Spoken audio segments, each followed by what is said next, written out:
Hey, welcome back to Kingdom 360 with your host, the Grand Inquisitor Zane Venturi. Now, we're going to be talking about a situation that unfolded late last week when I got a call from one of our members of the inner circle of Kingdom 360. Mr. Abrahams himself gave me a call. Basically, the situation was that he'd broken down on the motorway not too far from, not a million miles from where I live. And what had happened, he'd give me a call and he told me that he'd broken down on the motorway and if I could come and give him some possible roadside assistance. So as I wasn't a million miles away, I jumped in my car and drove down there. But the story goes back a fortnight when I'd actually given him a call when my own vehicle had a flat battery. And I'd given him a call and I'd said to him, I explained the situation, and he said if he would be able to come down and give me a hand to jumpstart my car. To which he said, yeah, after he had a few chores to do and then he'd be shooting down. I said, not a problem. And, which was great. But I'd managed to remedy the situation then and get my car started. So I rang him and I said, look, thanks for picking up the phone and offering to come down. But, I've got the car started. So that my situation was sorted. Fortnight later, he has the same issue. And so I got in my car, drove down there, managed to find him. He was on the fast lane on the A12, and he was like blocking up traffic and everything. And I could even see like the computerized road sign saying car broken down ahead, whatever. So when I managed to find him, pulled over, and he'd said to me that the car suddenly came to a halt, and if I could give him a jump start. I said, and he had like a BMW 5 Series, and these things are all computerized and everything. And I said, if the car's just shut down on its own on the motorway, that could mean there's a serious issue. I'd asked him, if there was any fuel in the car. He goes, yeah, the car said it had 30 miles left. Okay, whatever. So what happened then is he'd already called roadside assistance. They turned up, and so did the police. And the roadside assistance guy had a look over the car, tried to get it started, wouldn't start.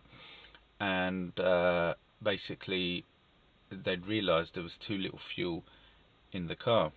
And what had happened that at the bottom of the tank, residue, a lot of residue sits at the bottom. So when you drive your car with the tank too low, it sucks up all the crap into the engine, which is what's happened. So I said, look, I'll volunteer, I'll go get some fuel. And so I drove down to the local filling station, brought a jerry can, filled the tank up, and went back to his car. Thank God they managed to get the car started once they poured the fuel in. Otherwise, he would have had to have had the car put on a tow truck, then taken to a garage. The garage would have to run a diagnostics, because of course they're not just going to fill the tank full of fuel. They're going to run all kinds of tests so they can bill him for it. Because there's got to be something in it for them, right? And his bill could have come to, whatever, 200-300 quid, all for not putting enough fuel in the tank. And so anyway, long story short, he managed to get his car up and running and go to work. But the reason I'm doing this vlog is basically just to say to people out there that, again, it's the power of reciprocation. When I was in trouble 2 weeks ago,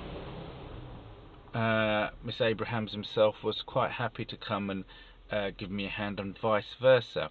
And this is what I'm saying, that's a beautiful thing, when if you're in need, you can reach out and there's someone there to help you. If you fall, there's someone to catch you.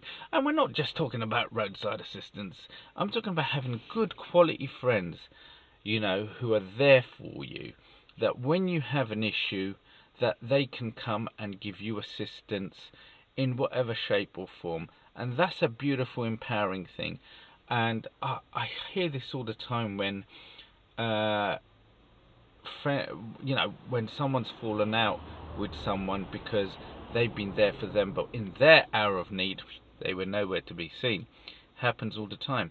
And the thing is, some people actually have this difficulty appreciating their friends, or B, actually trying to help others when it's their time of need. They're just like, it's like they feel almost incapable of being able to help others. And like I said, I don't call it selfish when you can't help somebody, because that when you actually help someone, there's energy generated, healthy energy. We are actually designed to help our fellow people, and that enriches your soul. Helping people enriches you as a person, and your consciousness as well. So, and when it's reciprocated, when they're there for you and you're there for them, it builds. Ultimately, the greatest form of helping someone is a complete stranger, or someone you don't know, and especially when you don't expect anything back. But here it is, laws of the energy, the universe, and so forth. When you actually help someone and don't expect anything back, the universe rewards you.